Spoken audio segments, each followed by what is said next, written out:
Qooyi an kan jedhu namootumti ofii keessanii jireenya keessan dhaabdanii gaa'ila dhaabbattanii kaatanii namoota kaawwanii gaa'ila see dhaabuun gubaadha.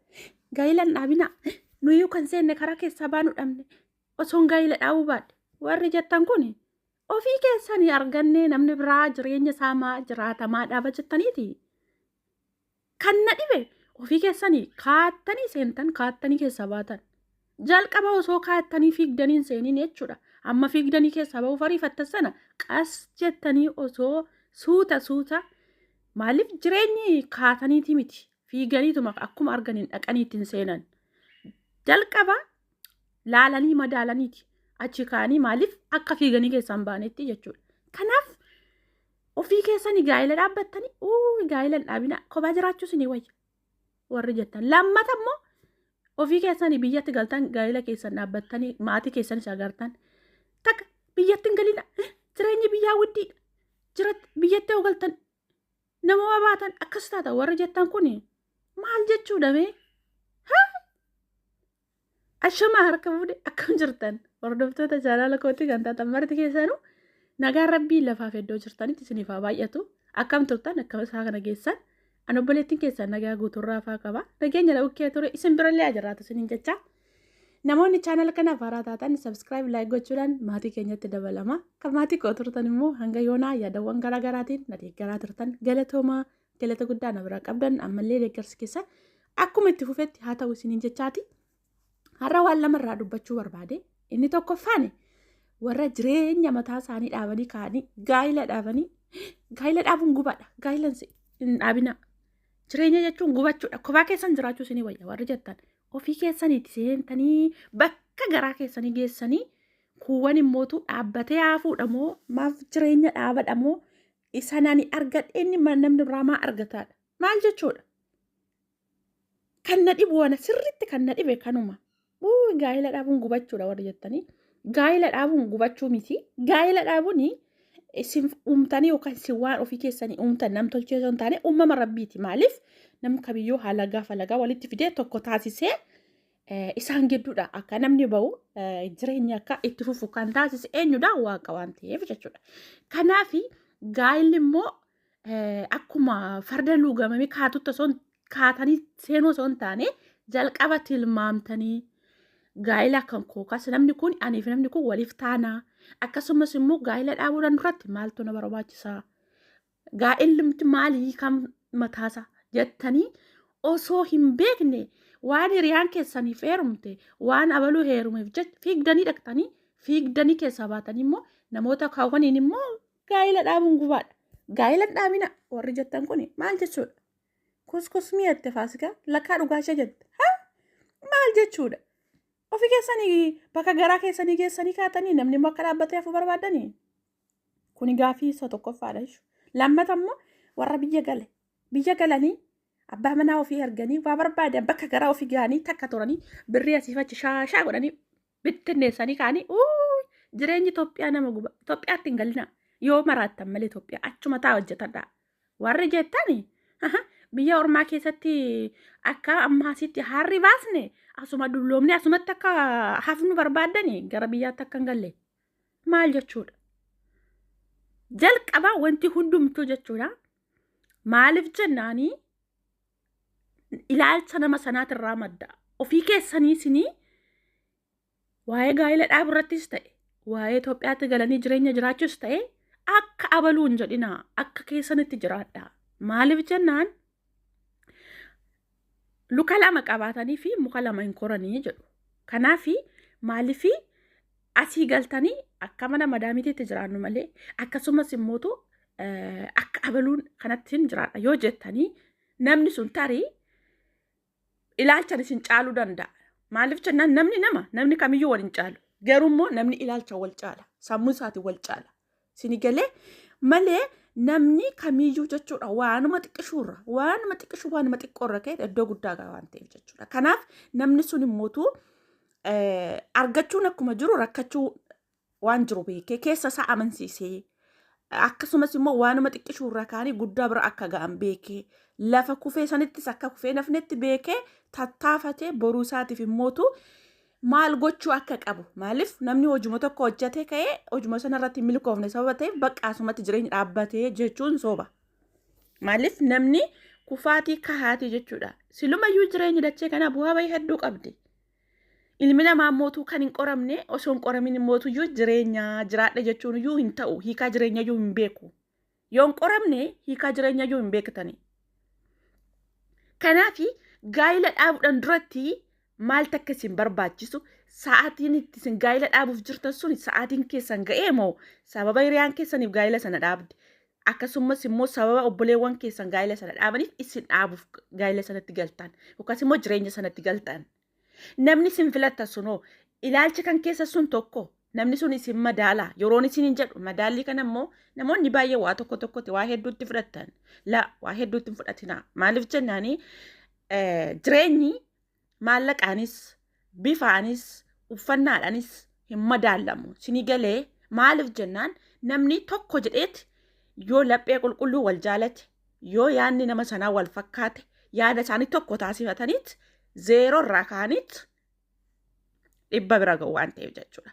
Kanaaf jalqaba ani si nama fakkeenyaaf keessattuu ijoolleen shamarranii nan komatinaa dhugaan isin jira ogguun asirratti dubbadhachuudha. Amma biyya dhufnee azirra biyya arabaa kana. Wayi akkaawuntii keenya arabiyaansi birri 100 qabaadhaa 150 qabaadhaa 300 qabaadhu amma qabdu hamma barbaadeyyuu qabaadhu.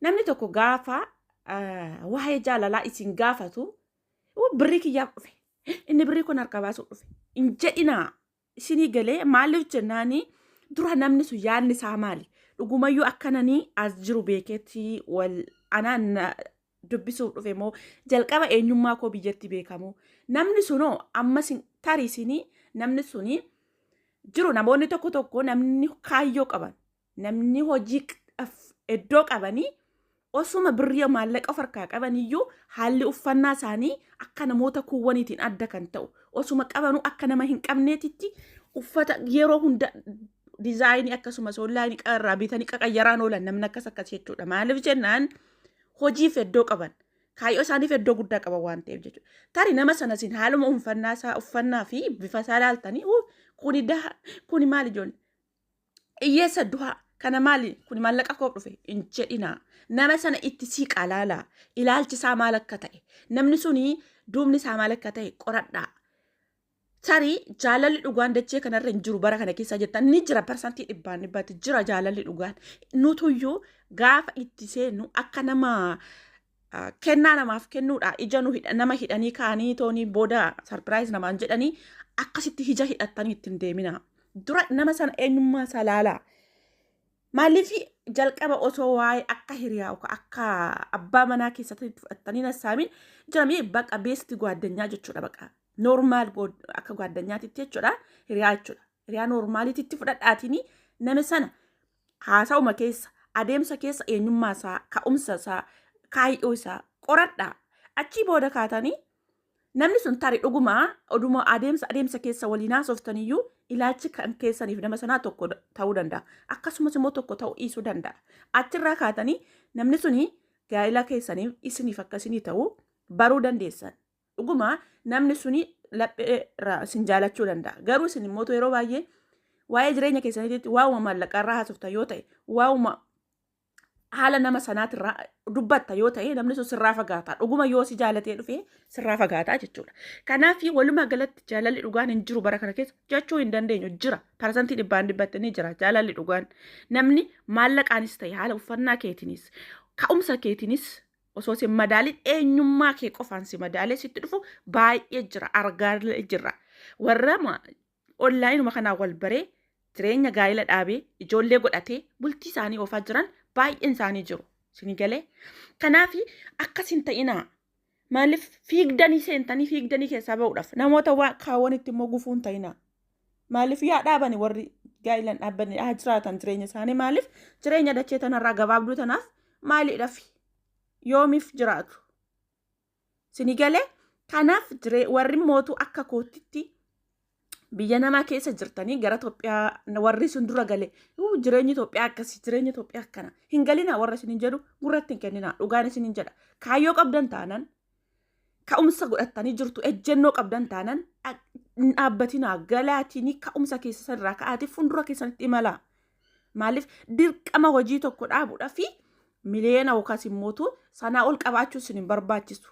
Waan qabdan irraa ka'aatiin bakka dandeettii maallaqa keessanii sanaan hojiillee hin jira akkuma gita isaatiitti achii ka'aati boru iddoo guddaa keessanii of agartu.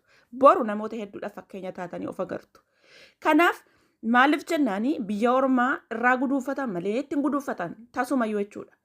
Tarimmootu har'a waggaa 10-20 hojjedhaas dhumarra galaa gara biyyaa. Gaafa sana immoo maallaqni keessan sun wanti isin maallaqaan bituu hin dandeenye wantoota hedduu wantoota baay'eetu isin tara. Gaafa sana immoo uumaa keessanii walitti buutu. Anamaaf ilmoo na dhoowwate. Maaliif sa'aatii qaba hundumtuu yeroo qaba.